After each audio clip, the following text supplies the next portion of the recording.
আসসালামু আলাইকুম। এটিএন বাংলার সংবাদে সবাইকে স্বাগত জানাচ্ছি। আমি আফরোজা রূপা।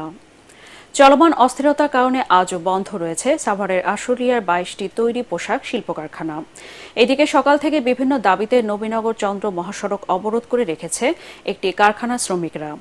এই ঘটনায় মহাসড়কটিতে তীব্র যানজট সৃষ্টি হয়েছে। পোশাক শিল্পে অস্থিরতা সৃষ্টির অভিযোগে একজনকে আটক করার কথা জানিয়েছেন শিল্পাঞ্চল পুলিশের এসপি মোহাম্মদ সারোয়ার আলম। এদিকে সাভার ও গাজীপুর পোশাক কারখানার পরিবেশ স্বাভাবিক রয়েছে। কারখানার নিরাপত্তায় নিয়োজিত রয়েছে পুলিশ, র্যাব ও সেনাবাহিনীর সদস্যরা।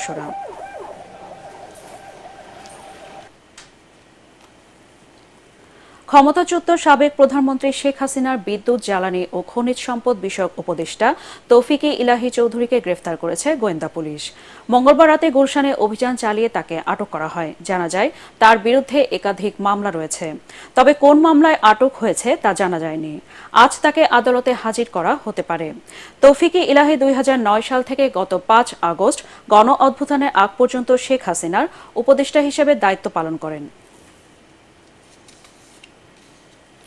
মহেশপুর সীমান্ত দিয়ে অবৈধভাবে ভারতে পালানোর সময় সাবেক অতিরিক্ত অ্যাটর্নি জেনারেল ব্যারিস্টার মোহাম্মদ মেহেদী হাসান চৌধুরী সহ 5 জনকে গ্রেফতার করেছে ঝিনাইদহ জেলা পুলিশ। তাদের মধ্যে গাজীপুর মহানগর আওয়ামী লীগের উপদেষ্টা মণ্ডলীর সদস্য রিয়াজ মাহমুদ আয়নালও রয়েছেন। মেহেদী হাসান চৌধুরীর নামে ডিএমপি আদাবর থানায় ও রিয়াজ মাহমুদ আয়নালের নামে গাজীপুরে বাসন থানায় 2টি পৃথক হত্যা মামলা রয়েছে।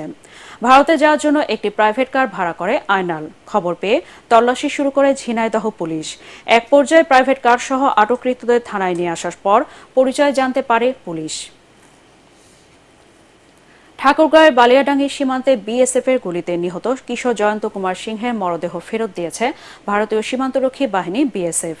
মঙ্গলবার দিবাগত রাত 1টার দিকে তার মরদেহ বিজিবির কাছে হস্তান্তর করে বিএসএফ। পরে বিজিবি জয়ন্তর লাশ তার পরিবারের কাছে তুলে দেয়। এর আগে সোমবার ভোর রাতে উপজেলার ধনতলা সীমান্তে 393 নম্বর পিলার এলাকা দিয়ে জয়ন্ত তার বাবা সহ 10 থেকে 12 জন ভারতে অনুপ্রবেশের চেষ্টা করলে বিএসএফ তাদের লক্ষ্য করে গুলি ছোড়ে। এতে জয়ন্ত গুলিবিদ্ধ হয়ে প্রাণ হারায়। জয়ন্ত বালিয়াডাঙ্গি উপজেলার লাহিড়ী বহুমুখী উচ্চ বিদ্যালয়ের 7ম শ্রেণীর ছাত্র। খেলার খবর। বিশ্বকাপ বাছাই আর্জেন্টিনাকে 2-1 গোলে হারিয়েছে কলম্বিয়া। এতে কোপা আমেরিকার ফাইনালে হারের প্রতিশোধ নিল হামেস রদ্রিগেজরা। নিজেদের মাটিতে মস্কোইরা 25 মিনিটে এগিয়ে নেয় কলম্বিয়াকে। এরপর নিকো গঞ্জালেস 48 মিনিটের সমতায় ফেরায় বর্তমান বিশ্ব চ্যাম্পিয়নদের। একের পর এক আক্রমণ করেও এগিয়ে যেতে পারেনি লিওনেল স্কালোনির দল। উল্টো 60 মিনিটে হামেস রদ্রিগেজের গোলে জয় নিয়ে মাঠ ছাড়ে কলম্বিয়া। আরেক জায়ান্ট ব্রাজিলকে 1-0 গোলে হারিয়েছে প্যারাগুয়ে। একমাত্র গোলটি করেন দিয়েগো গোমেজ।